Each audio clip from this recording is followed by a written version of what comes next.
back here with Mr. Greer for the Georgia Government Documentation Project of Georgia State University. Will this work right here? Yeah, I will. I mean, am I close enough to it? Yeah, I think so. I thought maybe we could begin by just you talking about 2 Mile Jim Gillis and your experiences with him, because we touched on that last time, but I wanted to maybe flesh that out a little bit. Yeah, I was in the legislature before that, but then he came in pretty quick, and he was chairman of the highway board over there, director of the highway department, Department of Transportation, highway department we all called it. Right. And what do you recall, why was he called 2 Mile Jim at that I'll time? tell you why I named him that. I think some of us did. You go ahead now and start asking me when you get ready. I think we're about ready. So we're going back to talk with Mr. John Greer. This is for the Georgia Government Documentation Project of Georgia State University.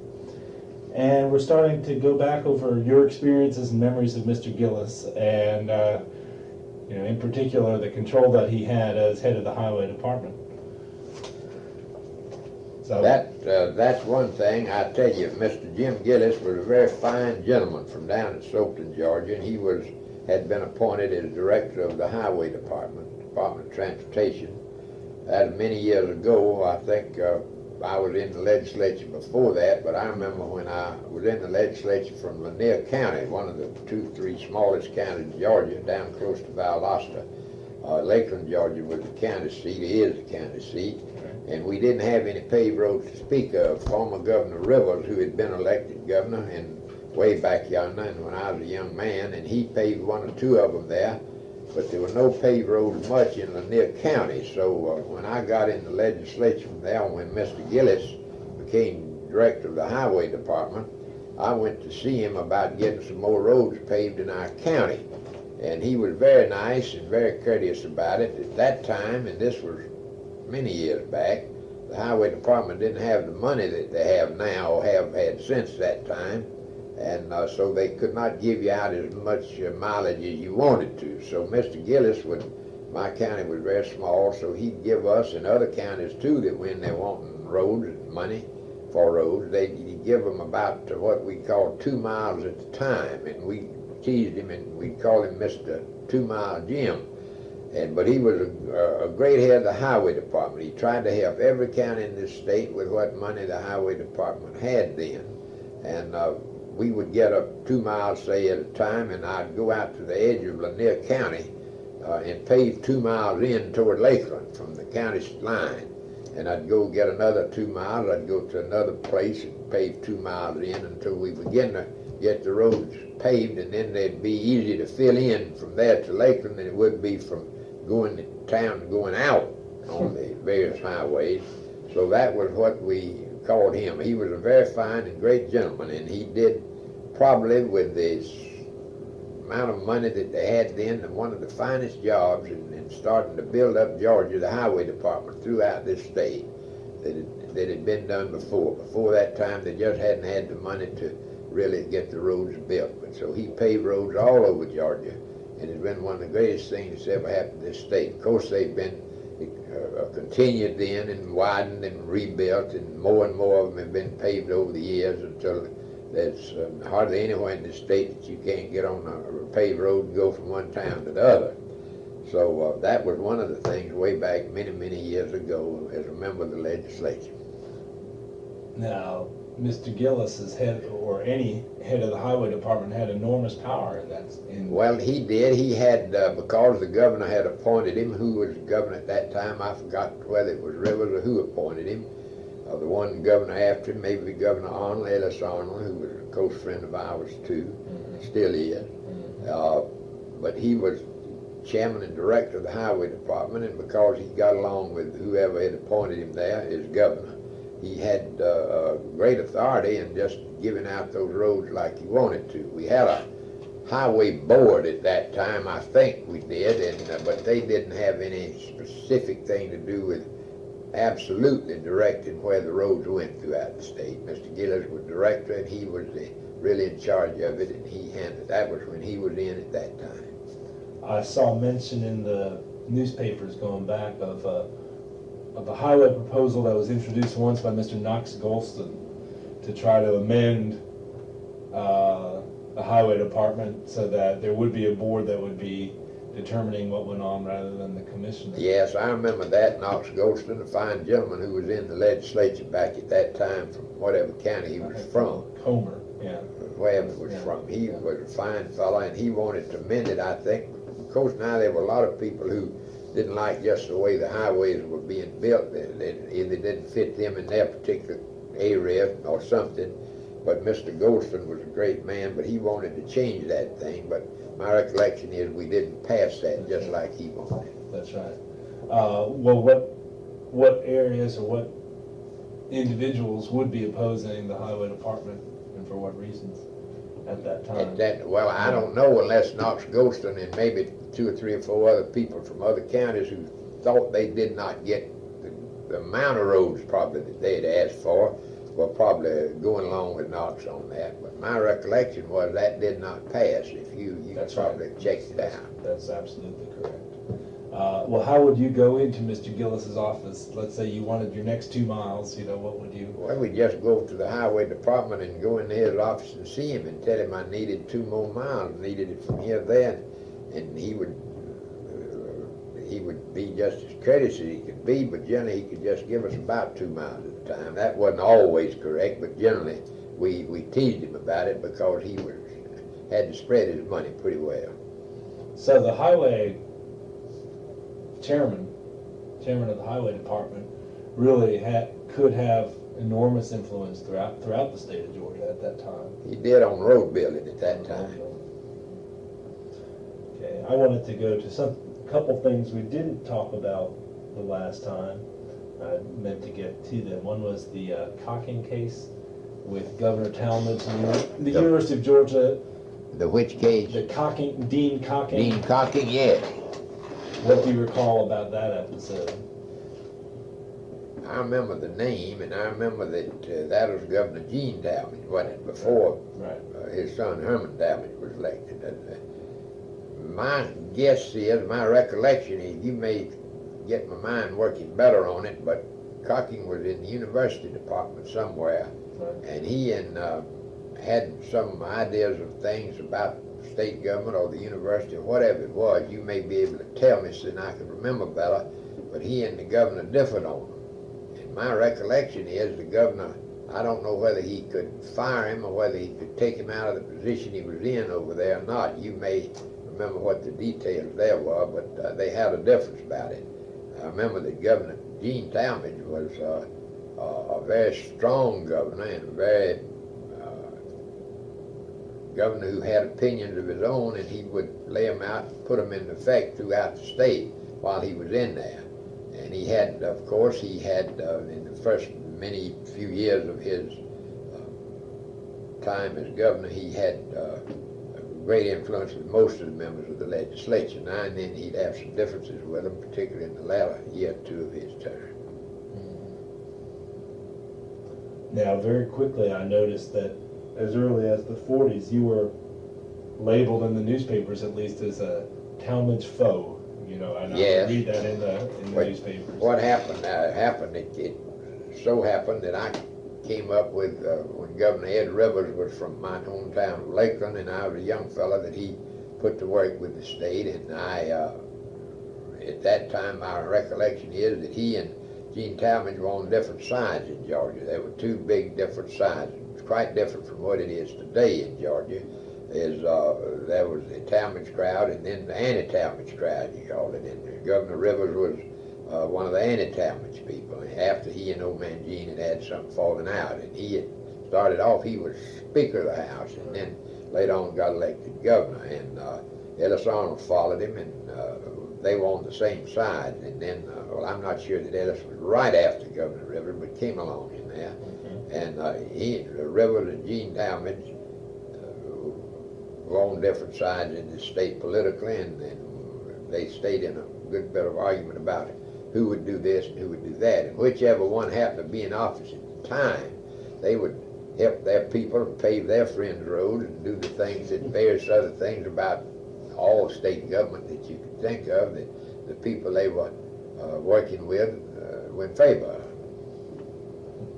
When you say Talmadge has strong opinions, what are you referring to more specifically? Well, it was just most anything that came up in state government.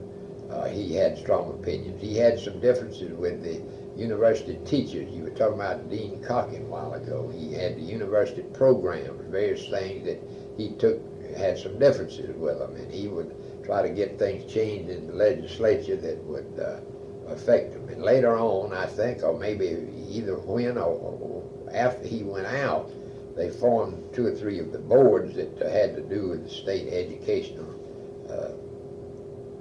possibilities. It probably got away from the governor having the direct control that he had before that, certainly back when Governor Gene Talmadge first went in. Right, the Board of the Board of Regents and various other ones. Bill Weltner might have been appointed at that time. And whether they had been established right then or whether they just didn't have the authority at that time. Nowadays, of course, the Board of Regents has great authority in operating the colleges and the things that are under them.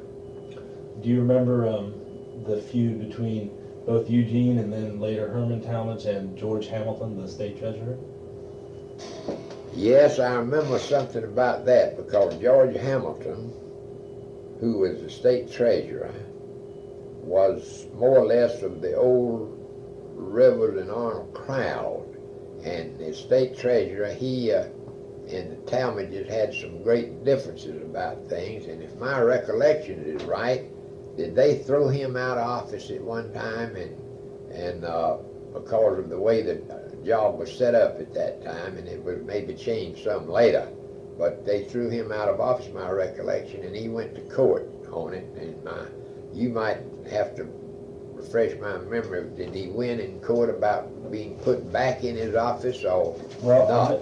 I know that eventually he was back. And eventually he went back. Whether it came about when he ran again or whatever it was, or whether it was a court decision or not, I'm not sure. But he was on the anti-Talmadge crowd, and they had this big knockdown, drag-out fight about various things. Of course, the state treasurer then had great authority about state, about spending money, about which way you put this there, and of course in those days, like I say, money was tighter than it is now. So the state treasurer at that time, maybe you could describe some of his powers or authority. He had more powers at that time as a state treasurer. He, like I said, he more or less could help control about the various budgets that went to the departments in the state, round and about, and he could say they had too much here, or not enough there, and he could say we're out of money and we can't put any more here. They had more authority than the treasurer had in later years, when they had a treasurer that really had some great standing.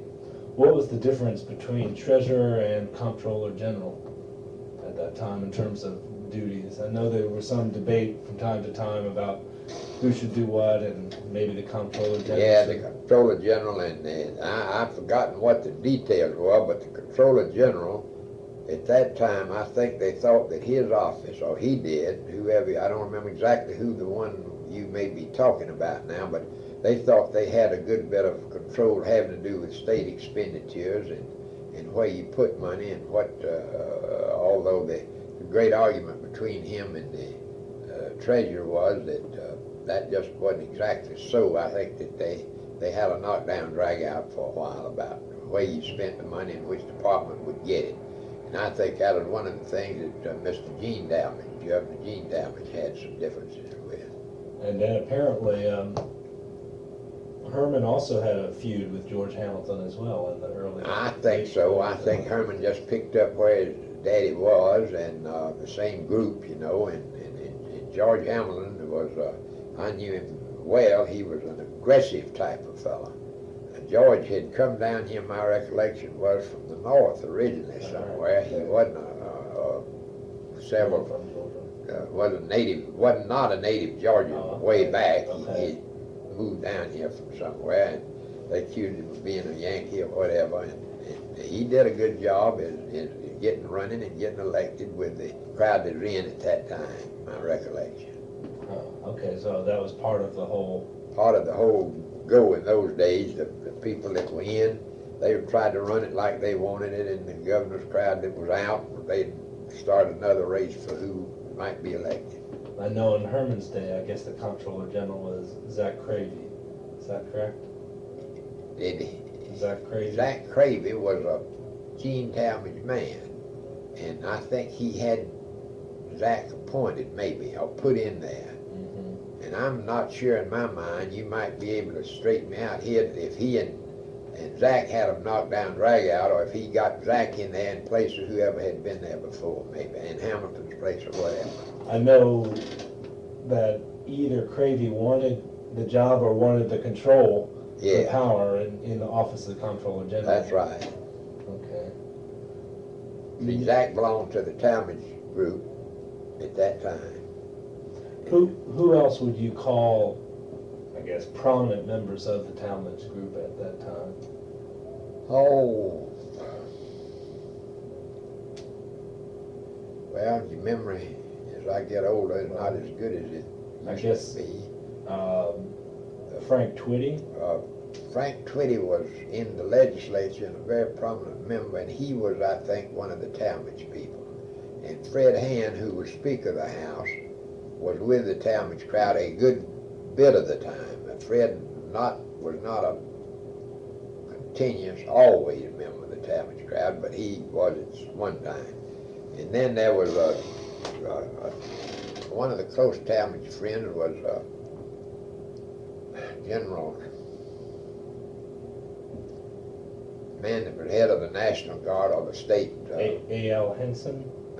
No, not Al Henson. I think Al Henson was a big Talmadge man, but he's not the fellow I'm trying to think of, the name of the other one. LaPierre? No.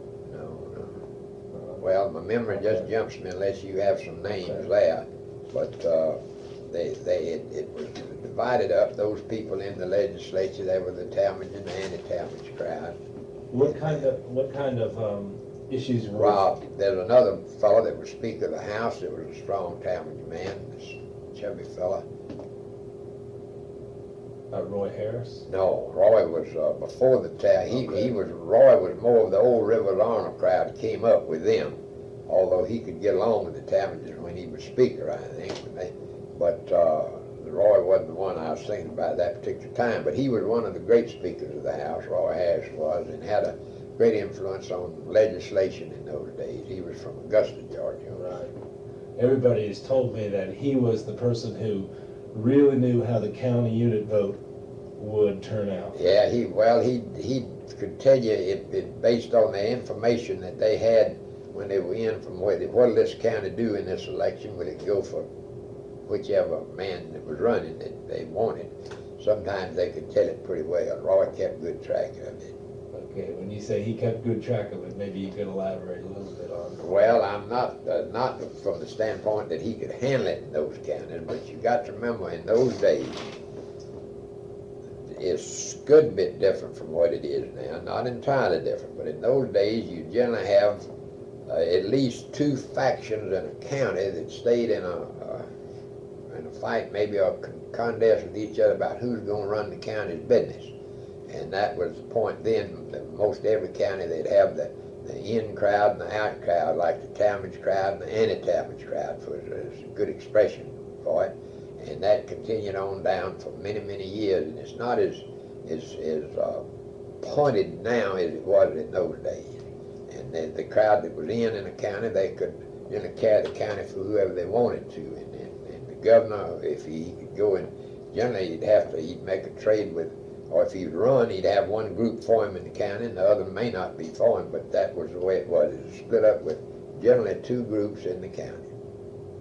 And for want of a better term, it was just a Talmadge and anti-Talmadge group. It was a crowd that had been in and the crowd that were trying to get in that might win next time, whichever way it came out. To what degree was that kind of factionalism marked by, real political differences, or to what degree was it sort of personality differences? Well, it was, of course, you have some, depending on the issues that were in any term, the issues that were before the governor and the legislature would have a lot to do with it, but basically it was a personality situation. It was like I say, based on the fact that the Talmadges were in for a good long while, in and out, and you'd have, say, the Talmadge group and the anti-Talmadge group in a county, or two groups in a county that'd be on first one side and then the other, all over Georgia.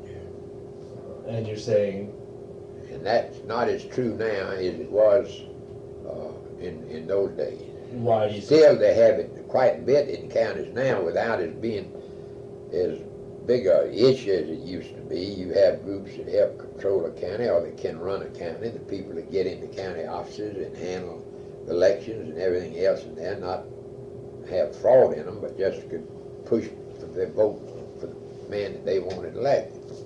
Why do you suppose that's declined from the way that it used to be? Well, I think that it declined a great deal because of some changes in the election laws over the state about elected people, how not only countywide but statewide in other ways, and now that you have this question of the unit vote. When did we change the unit vote? 1962. 62, 52? 62 was when the Supreme Court decision came down. Yeah, it had threw it out. See, before that, the county unit vote, if you could control enough county, you could carry the elections that way. And since that, it's more of a popular vote situation throughout the state, and it's not that you normally a man that wins an election may carry a majority of the counties. That's not necessarily always, depending on how the popular vote runs and which way it winds up in a state election, particularly throughout the state. I know in the 1946 election for governor, Jimmy Carmichael, he claimed that he won, didn't he? My recollection is, and but either it was in the question of the county unit and the popular vote thing, and that Carmichael polled more votes than that's right, than whoever it was. Eugene Talmadge. Than Eugene Talmadge, right. But Talmadge carried more county unit votes because he carried the counties, the majority of them. And the one, you see, the counties had 2 unit votes and 4, and the big one 6, and that's the way it worked then. And so Jimmy Carmichael, in my recollection, they had a court fight about it after it was over. Right. But Carmichael, Jimmy Carmichael, he didn't win it, Right. in my recollection. Now, I saw in 1952 there was an amendment that was being proposed called Amendment Number 1 to put the county unit vote in the general election as well as in other elections. I don't know if you remember, and you were involved, I gather, in the committee against the county unit. I think I was, and I was from a little county that had 2 units, but I was from a near county, I think, then before I ever That's moved right. up here. And but we thought that it ought to be changed. A lot of us did, and we finally, like you say, went through the courts, went through the election process, and to do away with it. What do you remember about that particular effort in 1951? Again, I had this. There's Judge Neil Andrews and Osgood Williams and some other people who were involved. Yes, Osgood Williams is a judge here now, and Right. a very close friend of mine. He was from a small county over here toward Augusta in those days, and where he was in the legislature for a while. Well, he and I had been friends since we were young fellows. We came up either with Reverend Arnold as governor, and we were close friends during those days, still are. And they a group headed up this business about changing the county unit thing around to the popular vote thing back in. I think that was a group in those years. So who Neil else? Andrews was one of them. Judge Andrews, right. And let me think if I find any other names right off who were involved in that. But I noticed that you were quoted in the newspapers, and they tried to get newspaper editors from 2-unit counties to come out against this amendment. And Yeah. people like yourself from 2-unit counties to be involved against the amendment. Yeah, but we had a lot of trouble with most of the 2-unit counties, but some of them about not wanting to make the change. It depended on the factions in the county as to who was more or less had a handhold at that time. But what prompted you, as a 2-unit county representative, to take a stand against the county unit system? I think that this answer may be correct, and that is that having been an anti-Talmadge man, and we'd had trouble with them about trying to win the factional elections in those days, I think that I had it in my head then, like I have now, that the popular vote throughout the state would be the best way to handle it instead of the straight county unit vote. That's my belief, although I was from a little 2-unit county in those days before I ever moved up here. And that's my best recollection of why I think probably it was those of us who wanted to change it, we thought we would maybe it would put out what we might call the old Talmadge crowd and make a better chance of getting our friends elected and throughout the state. Now, what That kind was maybe one reason. That wasn't any great reason, but it was probably one that had a lot to do with it. Right. What kind of reaction did you have from your constituents back in Greer when you would oppose the county unit system? Oh, I had a few that thought it'd be all right to change it, and I had a lot of people in the county who were friends of mine that said, "John, you've lost your mind. You don't want to do away with the county unit system because we don't have enough population in Lanier County, as small as it is, to have any great weight on it as much as we would with the 2-unit county system, the county unit system." And but I had it both ways, and but I did not get beat for the legislature whether I ran that year or the next, or you ran every 2 years if you win. My recollection, and I was elected from Lanier County either 6 times and 1 term to the Senate, I believe. In those days when I lived down there, the Senate revolved around from, for instance, we were in a senatorial district with Valdosta, Right. and they would get, seemed to me the 2 counties were, they would get 2 terms, one after the other, and we'd get 1 term because of the size of the counties. But that was not true in all the senatorial districts, or depending on the general size of the counties then.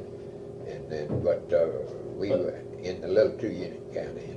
But you're saying that your stand on the county unit system did not affect you? It didn't get me beat. I had some opposition difference about it in our county, no doubt about that.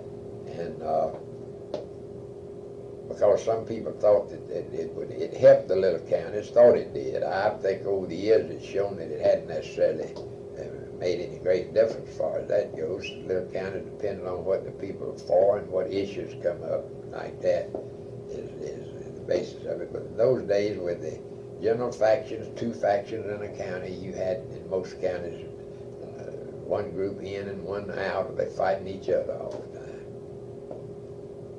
Before you were saying that Fred Hand, by and large, was in the Talmadge camp, but there would be some times when he would perhaps differ. What types of My things? recollection is that Fred would generally, I think he had come up with the Talmadge crowd. I think his county down in South Georgia. Mitchell. Huh? It's in Mitchell County?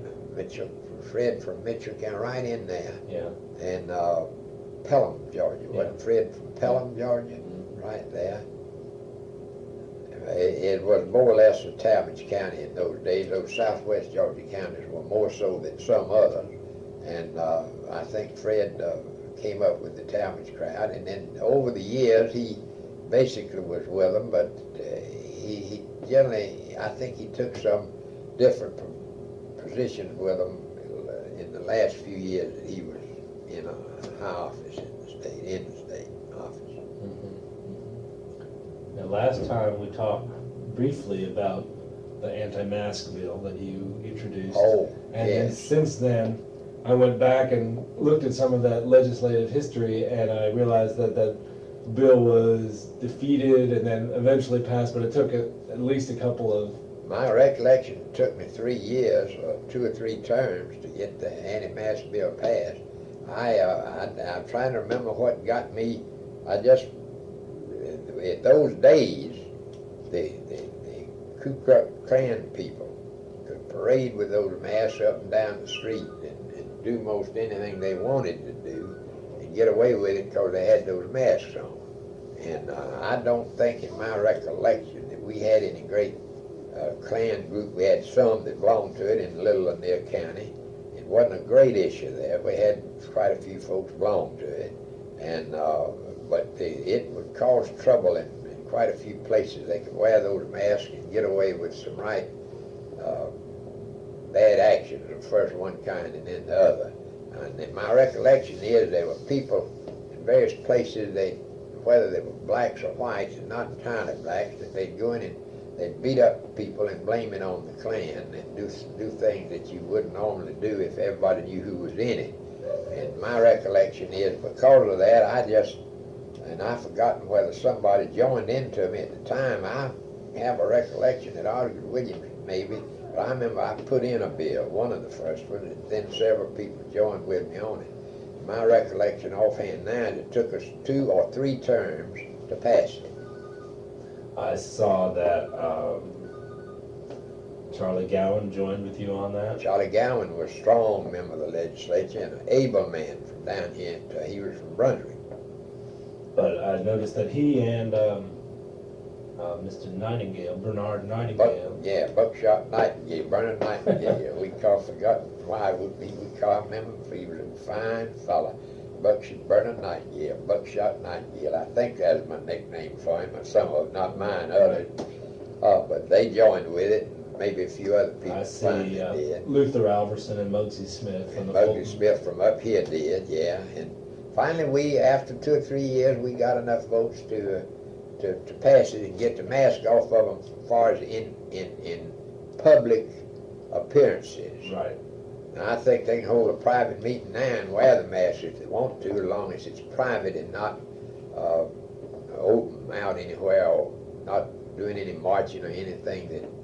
And I don't know that they wear any masks much anymore in any meetings. We've read something about the Klan in the last year or two, various things about a meeting, but they can't wear those masks in public. I've checked on 1 or 2 places where they had some supposedly Klan movements or troubles around the state, and I'm trying to see if anybody would let them parade up and down with those masks on, but I don't think they did. I think we took that mask off of them legally.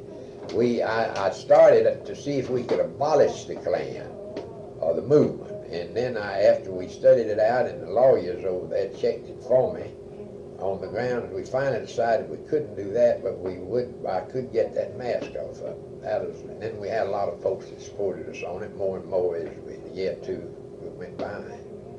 I know some of the opponents, there was one year, I think it was in 1949, where there was a big floor fight, and the M.L. St. John from the Constitution describes it as a fiery debate. Yeah. What do you recall about that debate? About the Klan? Yeah. Was that the year we passed it, or was it a term after that? This was the year that it was defeated. The year we lost it the first time or 2. Right. Yeah, we had a knockdown, drag out, and whether we lost it in the House or in the Senate, or lost it in the House too, I just remember we got defeated a time or 2. The House it was. The House. Narrowly defeated it. Defeated it then. We couldn't get it through. And then I think the next term maybe we managed to pass it. Some of the opponents to that, do you remember any of the key opponents to the anti-mask bill? Well, I ought to.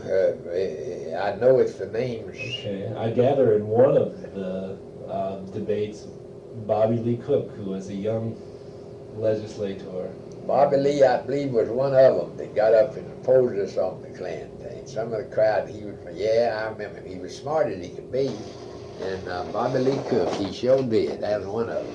And it seems to me there was a whole bunch from up in Chattooga, Barrow, Floyd County. Yeah, back over in that way that stayed against us on taking the mask off the Klan. Julian Bennett, Barrow County. I remember Julian Bennett. Was he one of them? I forget. I remember the name, and I remember Julian Bennett from Barrow, wasn't he? But I don't remember offhand what party he took. He might have been one of them. You may have it. You got his name there as one of them. Vaughn Terrell of Floyd. Vaughn Terrell, I remember that name. I'm not sure about whether he might have been one in it. S.N. Cox. See, if you check the papers about that time. You could get some that were sort of supporting the Klan crowd. S.N. Cox of Decatur County. That's Bainbridge, Georgia, way down here in southwest Georgia. Cox of Decatur. Yeah, I remember that name. Mr. Sills, Reverend Sills, I think, of Candler County. Yeah, old Reverend Sills. What do you remember of him? I just remember he was a preacher, and I remember in my mind, I wondered why he wanted to support the Klan, but I think it was probably strong way down in his county. And what do you remember about Bobby B. Cook at that time? He must have been a pretty young man. Bobby Lee was a very young fella that had got elected from up here where he was from, and he was sharp and smart, and he just began to take part in a lot of things, first one way then the other. Was he was a young legislator at that time? He was relatively young at that time. Yeah. I think probably in his 20s the first time when he got elected. I think that's right. What about Samuel Green from the Ku Klux Klan? What was his Who was that? Dr. Green. Dr. Green. Was he in the legislature? No, but I gather playing? that he was targeting legislators. He was. He was some official with the Klan or something, I think, Dr. Green. I forget where he was from. Did you have it there? Well, he was around here. Around here somewhere. Yeah. I forget whether that was, he wasn't in the legislature, I don't think. No. I think that he just took part in it. He was a Klansman, maybe, or believed in him. Did any Klansmen actually go into the House during the debates? Oh, yes. They went, well, not into the House. Well, one or two might have got in to sit down in some friend's desk or seat, a few, but I remember we had a bunch of them standing out in the hall. They had, when we first started debating it out or fighting, trying to get rid of it, somebody teased me, said, John, you better not go out there in that hall. The Klan will string you up or laugh at. But I'd go out there and there'd be a bunch of them standing around, you know, a lot of members of the Klan. They would send them in there. A lot of them we knew as people we'd known for years, in and out of politics. And they didn't bother, nobody ever tried to bother me. I don't remember any of them ever even cussing at me, but they'd stand around in those halls. And I think maybe one or two of them, they didn't take any, except some member of the House who might have been in favor of them for some reason, that would debate on it. I forget exactly who, other than, well, maybe Bobby Lee, you said, one, or whoever else was. I forget exactly who they were that supported the Klan. But they would be in the Some halls. of that crowd did. Now, I'm not sure what Frank Twitty did. He was on that other side. But they'd stand around in the hall out there, the members would, but they didn't bother anybody. And of course, they didn't wear any robes or masks up there in the legislature around there. So they would be in civilian clothes. Yeah. And how did you know that they were Klan members? Well, somebody would tell me. Some of them I knew, I think I knew, and some of them said, you know, all that Klan bunch out there together talking to each other, and you wouldn't know exactly who was or wasn't, but a lot of them out there, you knew they'd come there for that purpose. Who did you know? Offhand, I don't remember. For you know the truth, probably knew quite a few of them. Who were involved in politics? Who were in politics in their county and might have been strong members of the Klan. They all were members.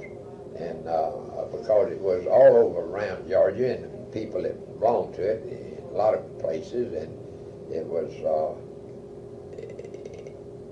and a lot of them were people who had been in politics or were in at that time. But offhand, I couldn't tell you unless I saw some listing of who was this and that, or speaking on this or that about it. Mm-hmm. My memory just back that far. What do you recall feeling when you saw the fellows in the hall like that? Oh, I didn't bother with them. They didn't try to bother me. I never had any that made any effort.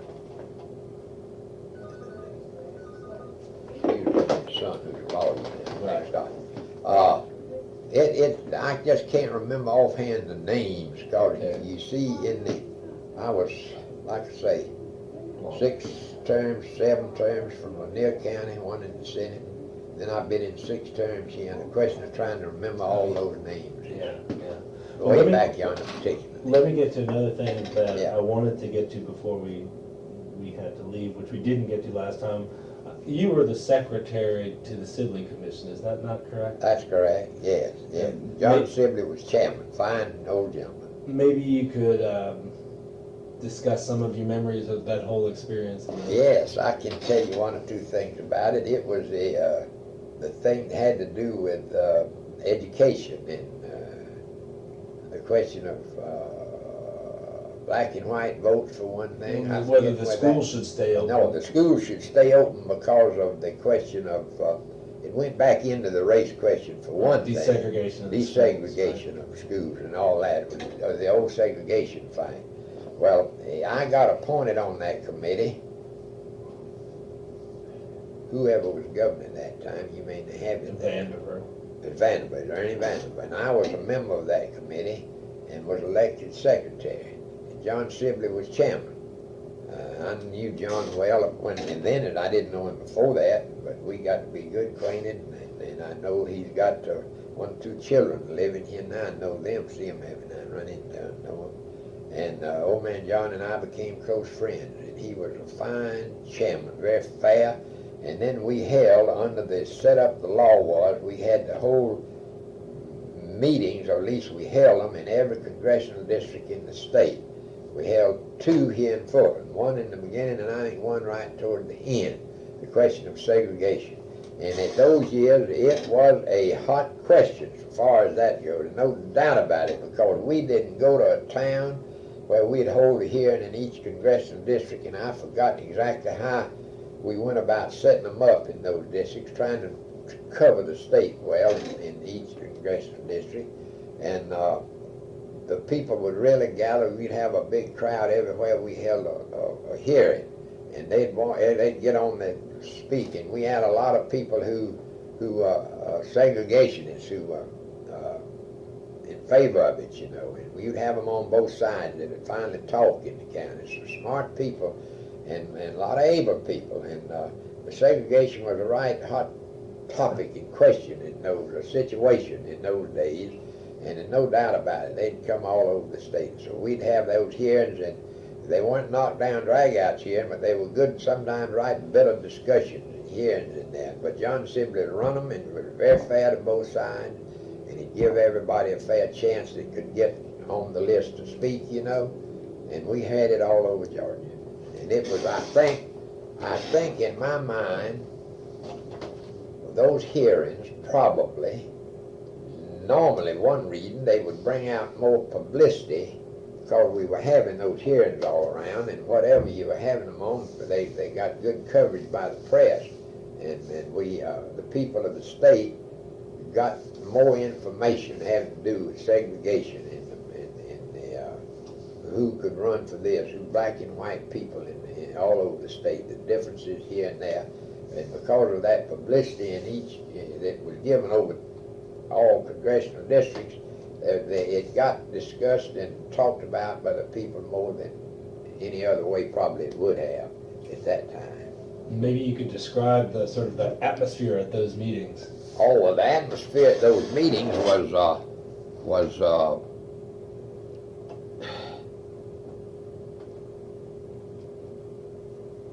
first, it was a lot of people from each congressional district would crowd in there and to get on up to speak, those of them that could, or somebody from each area. And you'd have a lot of them. Sometimes I think my recollection, we couldn't handle all of them at times, had too many.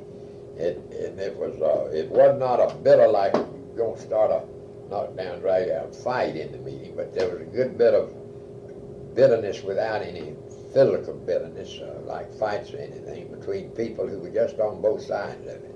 It was a question in those days, and you were young enough to where I don't know whether you could remember the segregation feeling by the people who wanted to keep everything segregated as far as the races were concerned.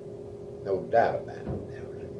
It had always been that way, and I could use an expression that you wouldn't want to use, quote, I could say it this way. Nowadays, of course, since we've done away with so much of it, and many blacks have been elected and have been appointed to this and can run for office and all that, and you don't, and these expressions are not I don't want to use them, but they're off the record. The color you'd call them, in those days they were colored people. And mostly now you just talk about black people. And the other expression you used in those days, other than colored people, was damn niggers. And people that were mad with them would just say, oh, that's a bunch of the damn niggers. And that was just an old rough expression. And finally, though, after the thing was more or less passed and changed in the law and the courts, and I forgot, it was knocked down, drag out, don't fight about it, is now you have blacks running for office and being elected to office all over Georgia. And funny thing, some counties, I remember when it first became so that they could run and everything, some of the little counties had a lot more blacks than you thought they had, and they'd get as many of them registered as they could so they could vote, you know. Meaning like Hancock or Hancock County or some of those? Or? Well, probably was one of them. You had some counties like that caused right hot feelings because you had a pretty heavy group of black voters in those counties. Most counties in Georgia did not have a majority of blacks. You take my home county, Lanier, maybe a fourth of the people, and we weren't a heavy black county, it was about like a lot of them, right. Maybe a fourth of the people in the county were black. We had right there in Lakeland, little town of Lakeland, we had a black section down there where most of them lived, and it was a farming county, and not as many black farmers that owned any land as in some other places, but you didn't have in county for voters. And we had at one time some kind of education test that was more or less used to keep, I think, them from registering or getting to be able to vote. Well, there were different kinds of tests over the years. All various ones we had over the years. And it finally, like to say, it's changed, and we did away with the segregation about the election and the vote and all that, no question about it.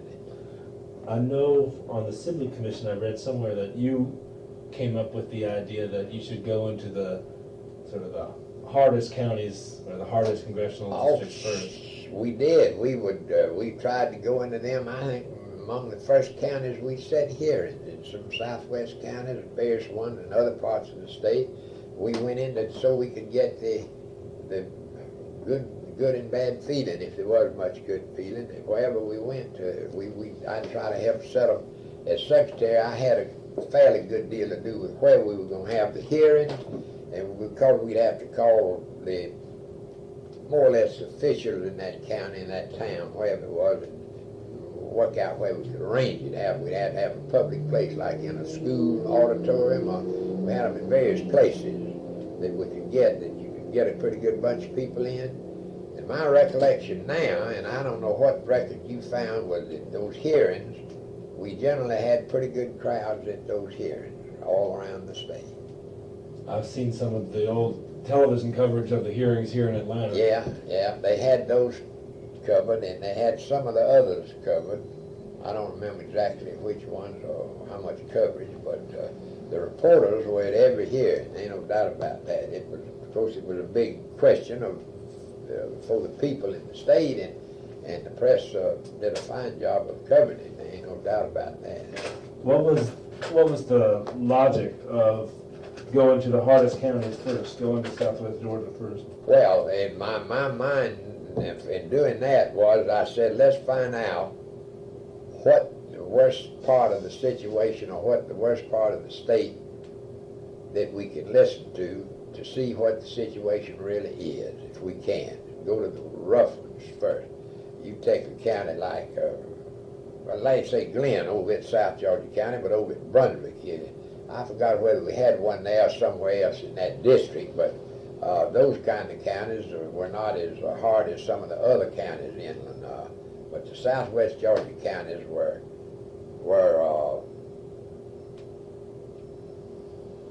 generally pretty well segregated counties in those days. They were some of the hardest that you could go into about the feeling about people.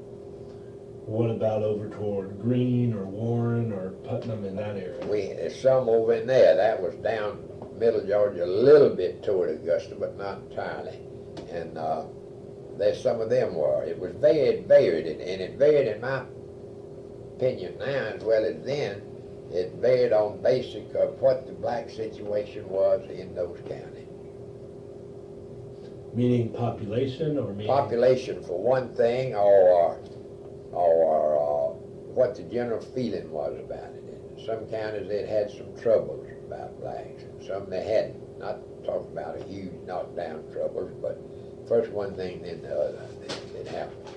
And so and that had something to do with it.